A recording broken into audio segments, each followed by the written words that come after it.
दोस्तों, यदि आप कहीं यात्रा पर जा रहे हो, उस समय आपको कोई ऐसा व्यक्ति मिल जाए जिसके आप बड़े फैन हो, तो कैसा लगेगा आपको? एक ऐसा ही किस्सा मशहूर अभिनेता दिलीप साहब के साथ हुआ, जिसे देखकर आप भी जिंदगी के सही मायने समझ जाएंगे। तो चलिए शुरू करते हैं। एक आम फ्लाइट रनवे से उड़ान भर चुकी थी। फ्लाइट में बैठे लोगों को जब ये बात पता चले कि फ्लाइट में उनके साथ superstar tragedy king Dilip Kumar भी सवार है, तो अचानक हवा में एक तूफान सा खड़ा हो गया। लोग उन्हें करीब से देखना चाहते थे, वो उनके ऑटोग्राफ चाहते थे, उनसे बातें करना चाहते थे। खैरियत थी कि वो सेल्फी का जमाना नहीं था। ये बिल्कुल ठीक भी था, क्योंकि देश का सबसे बड़ा सुपरस्टार अचानक टेलीविजन से निकलकर आपके बगल की सीट में बैठा मिल जाए तो वो आपको बदहवास कर सकता है। दिलीप कुमार भी सबको ऑटोग्राफ देने लग गए, अपने चाहने वालों से बात करने लग गए, और इस पूरे माहौल में बार बार उनकी नजर एक आदमी को देख रही थी, जिसे उनकी उपस्थिति से कोई फर्क ही नहीं पड़ा। उस आदमी के हिसाब से कोई हंगामा नहीं बरपा था। दिलीप कुमार हैरान थे कि वो भारत के सबसे बड़े अभिनेता हैं और कोई उनसे मुंह फेरे ऐसे बैठा है, एयरक्राफ्ट की खिड़की के पास कुछ कागजों में मशरूफ। ये बात दिलीप कुमार को उस आदमी की नजर में मामूली होने का एहसास करवा रही थी। ये सिनेमाई गुरूर, जो गुरूर में उनके चाहने वाले करोड़ों लोगों ने भा लिया था, उन्हें बेचैन कर रही थी। दिलीप कुमार जानना चाहते थे कि मैं दिलीप कुमार हूँ, हर कोई यहाँ मेरा ऑटोग्राफ चाहता है, और ये कौन है जिससे मेरे यहाँ होने से रत्ती भर भी फर्क नहीं पड़ता। उनका इंसानी दम मचल उठा। अपनी तौहीन पर दिलीप कुमार ने अपनी आत्मकथा the substance and the shadow में इस घटना को कुछ यूं लिखा।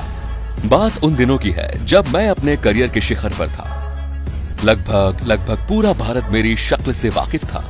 एक बार मैं हवाई जहाज से सफर कर रहा था। मेरी बगल में बैठे हुए व्यक्ति जो थोड़े बुजुर्ग थे, वो सादा सिंपल पैंट शर्ट पहने थे और वो सामान्य प्यारे परिवार के व्यक्ति लग रहे थे। वहाँ बैठे सारे लोगों की नजर मुझ पर थी, लेकिन वो व्यक्ति मेरी तरफ देख भी नहीं रहा था। वो आराम से अखबार पढ़ रहा था और बार बार खिड़की से झांक कर देख रहा था। जब चाय का समय हुआ तो उसने चाय भी बहुत जल्द पी ली। मुझे बड़ा आश्चर्य हुआ कि ये व्यक्ति मेरी तरफ देख भी नहीं रहा, और मैं उसकी तरफ देखकर थोड़ा हंसा और वो भी हंसा। फिर बातचीत शुरू हुई। मैंने उस व्यक्ति से पूछा, क्या आप फिल्में देखते हैं? वो व्यक्ति बोला, हाँ, पर कभी कभी। बहुत सालों पहले मैंने फिल्म देखी थी। मैंने बताया कि मैं फिल्मों में ही काम करता हूँ। वो व्यक्ति बोला, बहुत अच्छा, आप क्या करते हैं फिल्मों में? मैंने कहा, मैं फिल्मों में एक एक्टर हूँ। इस बात पर भी उसने तारीफ की। वो बोला, अरे वाह, क्या बात है। मैंने उसे अभी तक अपना नाम नहीं बताया था, लेकिन वो व्यक्ति अभी भी दूसरे लोगों की तरह मुझे नहीं देख रहा था। जब यात्रा समाप्त हुई तो मुझसे रहा नहीं गया। मैंने उस व्यक्ति को अपने बारे में बताने के उद्देश्य से हाथ मिलाया और कहा, my name is Dilip Kumar. उस व्यक्ति ने हंसते हुए मुझसे हाथ मिलाया और कहा, thank you sir, I am JRD. Tata, आधुनिक भारत की औद्योगिक प्रगति के जनक जहांगीर रतन जी के भाई।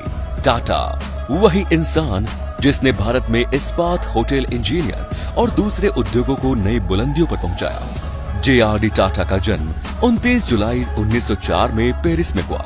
वो अपने पिता रतन जी, दादा भाई टाटा और माता सुजैन बरियरे की दूसरी संतान थी। उनके पिता रतन जी टाटा जमशेद जी टाटा के चचेरे भाई थे। उनकी माँ फ्रांस की रहने वाली थी, इसीलिए उनका ज्यादातर बचपन साथ में ही बीता। फ्रांस के बाद मुंबई आकर उन्होंने अपनी शुरुआती पढ़ाई की। कैथेड्रल और जॉन कॉनन स्कूल मुंबई से पढ़ाई के बाद उन्होंने कैम्ब्रिज यूनिवर्सिटी से इंजीनियरिंग की पढ़ाई की। जे.आर.डी. टाटा भारत के पहले लाइसेंसधारी पायलट भी थे। उनसे पहले कोई भी भारतीय लाइसेंसधारी एयरक्राफ्ट पायलट नहीं था हिंदुस्तान में। जे.आर.डी. टाटा ने 1929 में सेना में जाने की चाहत में कॉमर्शियल पायलट बनने की ट्रेनिंग ली। जे.आर.डी. टाटा ने ही भारत में सबसे पहले कॉमर्शियल विमान सेवा टाटा एयरलाइंस की शुरुआत की थी। टाटा एयरलाइंस आगे चलकर 1946 में एयर इंडिया बनी। बाद में एयरलाइंस की शुरुआत करने की वजह से उन्होंने देश की विमान सेवा का पितामह भी कहा जाता है। दिलीप साहब ने जे.आर.डी. टाटा को अपना नाम बताया और जे.आर.डी. टाटा ने उन्हें अपना नाम बताया। जैसे ही दिलीप कुमार को उनका नाम पता चला, वो सन्न रह गए। दिलीप कुमार ने लिखा भी, मैं सन्न रह गया। उस दिन एहसास हुआ कि आप कितने भी बड़े हो, कोई फर्क नहीं पड़ता। आपसे भी बड़े बड़े लोग दुनिया में मौजूद हैं, तो किसी को कम मत आकिए और हमेशा विनम्र बने रहिए। दोस्तों, दिलीप कुमार साहब की ये रोचक कहानी आपको कैसी लगी कमेंट सेक्शन में जरूर बताएं और ऐसे ही वीडियोस देखने के लिए हमारे फेसबुक पेज को फॉलो जरूर कीजिए। मिलते हैं अगले वीडियो में। Till then bye bye, take care.